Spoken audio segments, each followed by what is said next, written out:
guess my name's first, so I'll jump right on that if I could. Yeah. Okay, I'm not looking to make any proposal right now about PPRAB, and the point of listing this was something discussed at the PPRAB level, but most importantly, I believe there are some statutes and some requirements that it can or cannot happen, and what I wanted is the council's nodding heads to ask our attorneys to look into if it can even be done, because if it can't be done, there's no sense talking about it. So that's what I'm looking for right now before we discuss the merits of that. I'm in favor, so.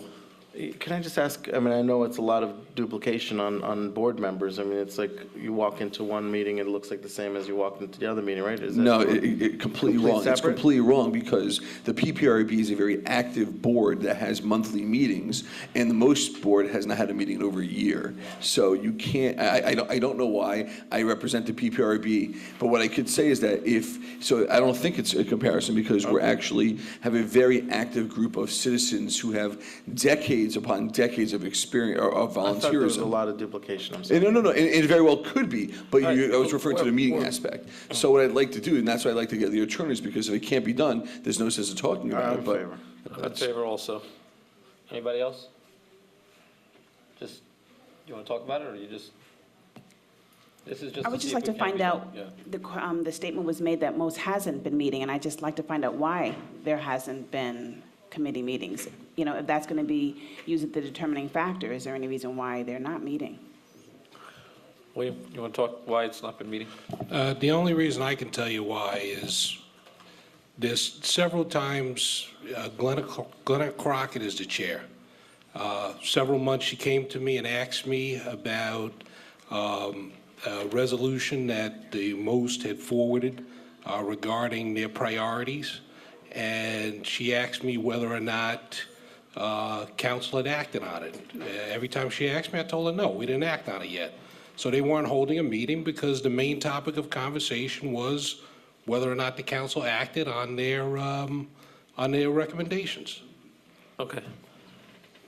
Alan? Advisory boards advise the township council. I've asked the township attorney for details on how the most advisory board is constituted, but there is a tremendous amount of logic to have the different interest groups that are served by a municipal open space trust fund advisory board to include those organizations that have concerns about open space. And the way the board is constituted may be imperfect, but there is representation. Philip Rhodes, who represents the Environmental Commission, has certainly attended meetings. Representatives of Parks and Playgrounds, representatives of historic preservation, are all interests that are not properly served by the Parks, Playgrounds, and Recreation Advisory Board. In 2015, we had several meetings. There were several meetings that were remarkably effective, where we set some goals and objectives, where I was able to be there as council liaison. We provided those recommendations in November 2015, more than a year ago, and have not met since. It is not for a lack of interest of the participants and those who are serving to have advisory board meetings. The meetings have not been held. And if the explanation is because the recreation director is asking the manager whether or not we should have a meeting, there's something wrong there. This is our advisory board, and we should have broad representation to ensure that the $2 million, $2.1 million that taxpayers just approved to allow us to collect over the 4 years, that we are representing the interests of the entire township and that we're using that money effectively. If we met, we have been meeting, we would have had an opportunity to address these issues and to demonstrate that the Municipal Open Space Trust Fund Advisory Board is the place where these decisions should be made, where these discussions should be had. Yeah, but Alan. Hold on one second. I'm just going to. Jason. I think if we just look back a week and we see that there was something on most on our ballot, that in and of itself should stand alone as to why we should not be combining these two advisory boards. But, you know, just from the perspective of one council person, in just over a little less than 2.5 years, we've had to make decisions on how we were going to use most funds without actually having some visibility or some plan. We were making decisions on the fly.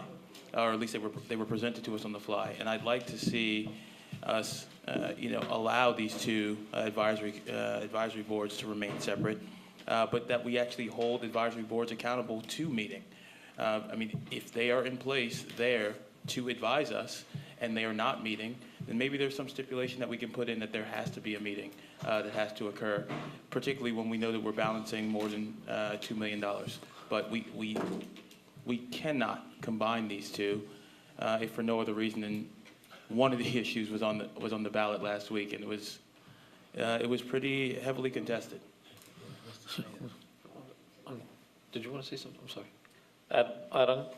Did you? Okay, No, I go just ahead. asked the question about. Sometimes there are things Raise your hand. that are so obvious, that you wonder why we've not seen it.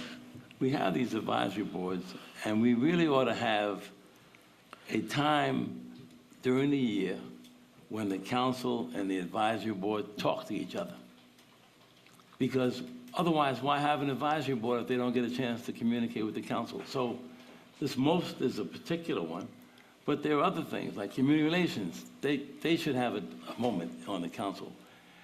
All these advisory boards we've put forth should have a time to communicate with the council on the annual calendar of the council, and I think we should do that.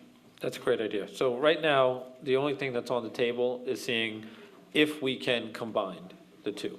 I'm not asking for a vote on it, I'm just asking if it's even a conversation that our lawyers can review or advise or whatever they want to do. Yeah. So that's the question. So, Yeah, Mr. Mayor, if I could just very quickly, Councilman Sohn had asked whether we had any provisions in our code. The difficulty is we don't. And the reason why, this was a resolution going back to 2004, a copy of which I only just received by coming to Town Hall today to get it.